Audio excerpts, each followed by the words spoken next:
Bonjour à tous et bienvenue chez Bourse Profit pour cette nouvelle vidéo. Aujourd'hui, je vais vous parler des entrées en position et je vais vous parler d'une pratique assez particulière qui peut être assez intéressante dans pas mal de stratégies de trading et qui est pourtant souvent négligée. Je vais vous parler des entrées en position en plusieurs fois. C'est une pratique qui est assez rarement réalisée. La plupart des gens prennent un trade et prennent justement uniquement un trade. Ils construisent leur position en prenant un seul et unique trade. Les sorties en plusieurs fois, c'est assez fréquent, on le trouve assez régulièrement, plusieurs TP, plusieurs prises de profit, on prend une première prise de profit de 50, 60, 70%, puis ensuite on va laisser un latent, et puis on va clôturer ce latent une deuxième fois, ou même plusieurs prises de profit en 3 fois, en 4 fois. C'est des pratiques qu'on trouve très régulièrement et qui est une pratique également très intéressante. C'est vrai qu'il est dommage de sortir tous nos profits en une seule et unique fois, puisqu'on ne sait pas quand est-ce qu'un mouvement s'arrête et le but c'est de laisser courir le plus souvent les gains. Donc c'est bien de prendre ses profits une première fois pour sécuriser une partie des bénéfices qu'on a fait, mais également essayer de surfer le plus gros du mouvement en justement fragmentant les prises de profit. C'est une très bonne pratique que j'encourage à toute l'école qu'on possède. Donc tous les membres de l'école savent que justement on favorise, on sollicite les sorties en position et les prises de profit en plusieurs fois. Mais il y a une autre pratique sous-jacente à celle-ci, c'est l'entrée en position. La plupart des personnes, quasiment 95% des traders particuliers qui font de l'argent, qui sont rentables, rentrent en une seule et unique fois. Et c'est vrai que ça peut être assez dommage parce que rentrer en plusieurs fois va offrir pas mal d'avantages. Donc je vais vous montrer ça un petit peu sur les graphiques, comment on peut mettre en place une entrée en plusieurs fois. Ça se fait dans beaucoup de stratégies de trading, ça peut se faire dans beaucoup de stratégies, s'intégrer assez facilement finalement. Et ça va permettre un petit peu de varier les risques, de lisser le prix d'entrée et justement d'avoir plusieurs ports d'entrée pour construire une position qui est plus cohérente. Et puis on va également construire son exposition sur le marché petit à petit. C'est-à-dire qu'on ne va pas construire son exposition tout d'un coup, on rentre le trade d'un seul coup avec une exposition lourde de 1%. Directement, voilà, on s'expose sur le marché en une seule et unique fois. Alors que quand on rentre en plusieurs fois, on construit son exposition petit à petit, et c'est vrai que ça peut permettre de lisser un petit peu les risques, parce que la première prise de position peut être un peu plus risquée, puis ensuite on va pouvoir justement faire varier les filtres sur sa stratégie de trading et rentrer quand on a un peu plus de certitude sur le mouvement par exemple. Donc je vais vous donner des exemples très simples, vraiment très simple pour que tout le monde puisse comprendre et puis pour que ça soit justement adaptable à sa stratégie de trading. Donc il y a quand même pas mal d'avantages à rentrer en plusieurs fois, vous l'avez vu, notamment au niveau de la gestion du risque et au niveau de la gestion de l'exposition. Donc là, on est sur l'euro-dollar, on va se dire qu'on trade la tendance, donc on trade vraiment le flux du marché, on est dans le marché tout simplement. Donc une tendance haussière avec des oscillations à la hausse plus grosses que les oscillations à la baisse. Donc c'est-à-dire que voilà, on a un déséquilibre entre les acheteurs et les vendeurs, il y a plus d'acheteurs que de vendeurs, on a un marché qui décale plus à la hausse qu'il ne décale à la baisse. Donc nous sommes dans une tendance haussière, et puis si on parle de théorie de dos, on voit bien que c'est haussier. Donc forcément on va chercher à acheter le marché. On va chercher clairement à acheter le marché.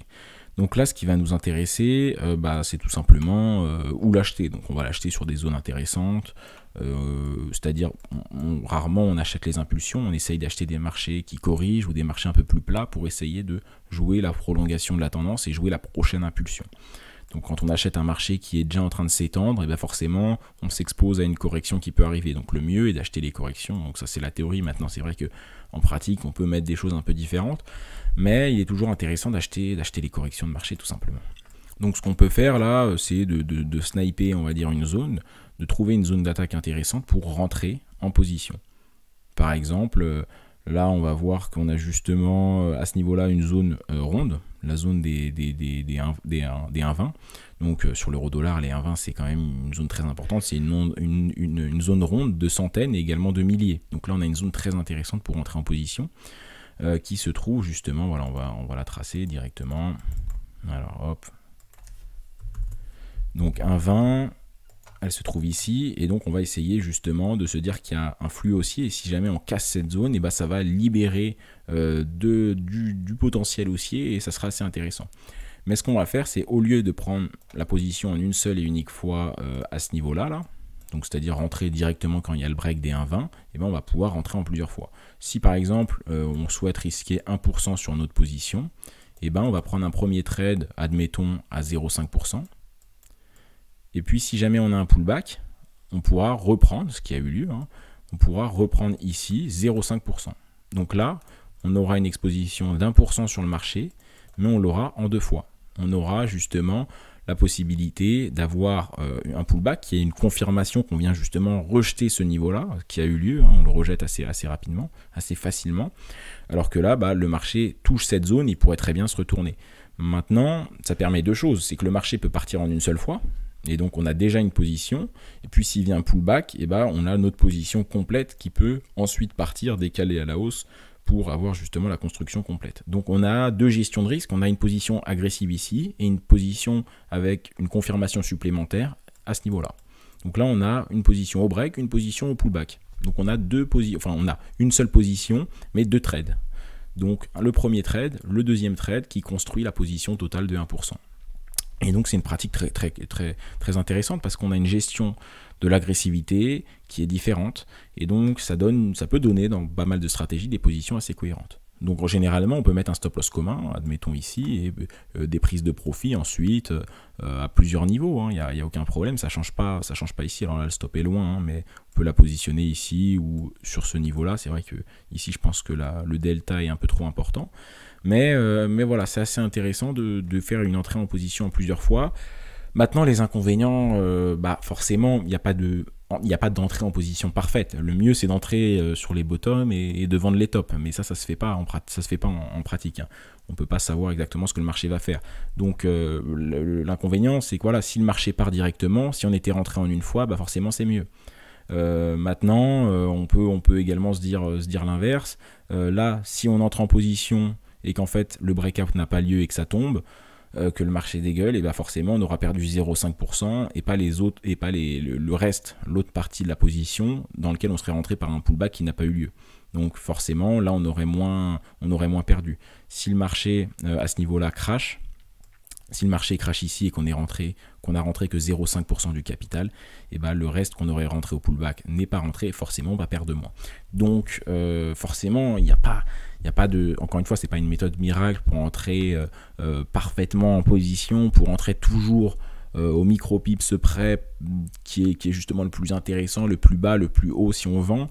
Malheureusement, c'est pas possible. Maintenant, encore une fois, c'est pour s'approcher d'une entrée en position qui est plus millimétrée, où justement on peut mêler une gestion agressive, une gestion plus conservatrice de l'entrée en position et de l'exposition qu'on a sur le marché. Donc ça c'est un exemple avec pullback, hein. Ça ne veut pas dire que vous tradez de cette manière-là, mais même avec des validations, avec des indicateurs, avec Ishimoku, avec plein de choses, on peut rentrer en plusieurs fois. Je peux même essayer de mettre Ishimoku pour prendre un exemple. Alors je ne sais pas si je vais avoir une situation que je souhaite. D'ailleurs on a fait une stratégie sur Ishimoku. Sur YouTube, donc n'hésitez pas à la voir. Et par exemple, la stratégie, c'est des cassures de Kijun et Tenkan. Si on a une cassure de Kijun et Tenkan, on peut rentrer, là on casse les deux en même temps, mais on peut rentrer une partie de la position à la cassure de la Tenkan, une partie de la position à la cassure de la Kijun. Ça permet justement de lisser un petit peu plus l'entrée. On peut même rentrer en 3 fois pour des positions plus lourdes de swing trading. Si on risque 3-4% pour des positions très long terme, on a un intérêt justement à rentrer en plusieurs fois. Maintenant, c'est vrai que quand on fait de l'intraday ou pire du scalping, là, les entrées en position, on ne va pas pouvoir vraiment les fragmenter. Hein. On va rentrer une seule fois en position parce que le timing est déjà assez court.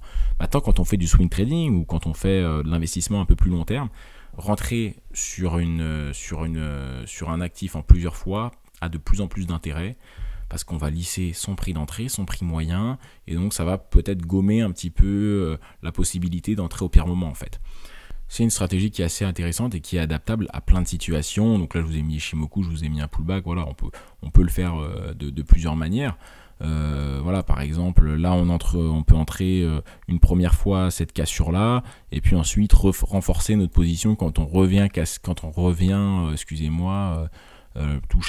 toucher cette courbe là. Donc là on construit sa position sur un mouvement baissier en plusieurs fois.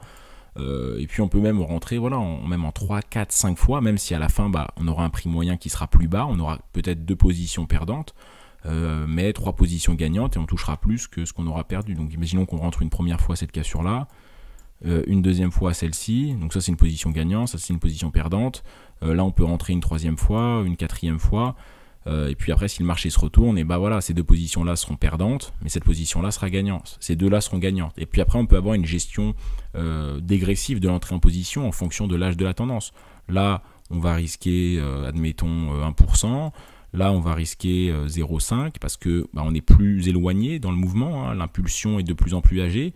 Et là, on va risquer 0,25. Donc au final, les deux positions qu'on perd, bah, voilà, c'est pas la même chose. Parce que voilà, quand le marché subit des impulsions, forcément, on commence à tout simplement à vieillir dans la tendance. Et donc les risques de retournement sont de plus en plus importants.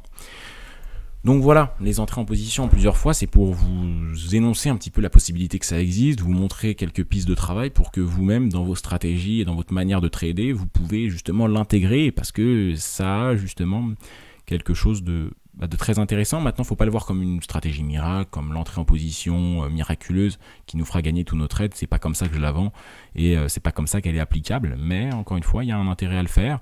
Et puis c'est plutôt bien pour du swing trading, de l'intraday ça peut se faire également, mais c'est plus compliqué. Et puis le scalping c'est pas vraiment la pratique, hein. C'est pas quelque chose qui se pratique pour du scalping, mais pour cause déjà notre temps est limité. Si en plus on doit fragmenter les entrées en position, alors là ça va être vraiment plus compliqué.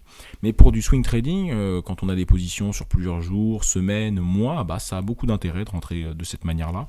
Il y a plein de manières de le faire et c'est adaptable à beaucoup de stratégies, que vous ayez une stratégie price action, indicateur, peu importe les éléments de votre stratégie. Globalement, il y a souvent une possibilité d'intégrer cette manière de rentrer en position pour entrer justement plusieurs fois. Et puis là je l'ai montré dans une tendance, mais dans un range ça a également beaucoup d'intérêt. Je vais voir si je trouve un range. Alors je vais vous le faire le cas théorique puis je vais chercher un range après, mais voilà, donc quand on a une tendance haussière, voilà, et puis elle se met en pause cette tendance haussière parce que ça arrive régulièrement, et bah là on a quand même un billet haussier sur le long terme, par exemple sur l'unité de temps supérieure. On va pouvoir rentrer sur le bas du range et puis construire notre position comme ça, même si là en premier lieu le prix rebondit sur cette zone là, et ben on va pouvoir commencer à rentrer une première fois ici, une deuxième fois ici, peut-être une troisième fois ici, en prenant une partie de nos profits sur l'autre borne extrême, et puis en laissant à latent à chaque fois, et bah forcément ça va construire une position. Et si le marché décale à la hausse et reprend son billet haussier de long terme, et ben on aura construit une position à chaque fois que le marché rebondit en bas, quoi. Donc dans des ranges également, ça peut avoir un intérêt. Donc là je vous évoque pas mal de possibilités pour que vous compreniez ça, excusez-moi. Mais je vais voir si je vois un range. Mais là, voilà, par exemple, hein, même ici, impulsion haussière, baissière.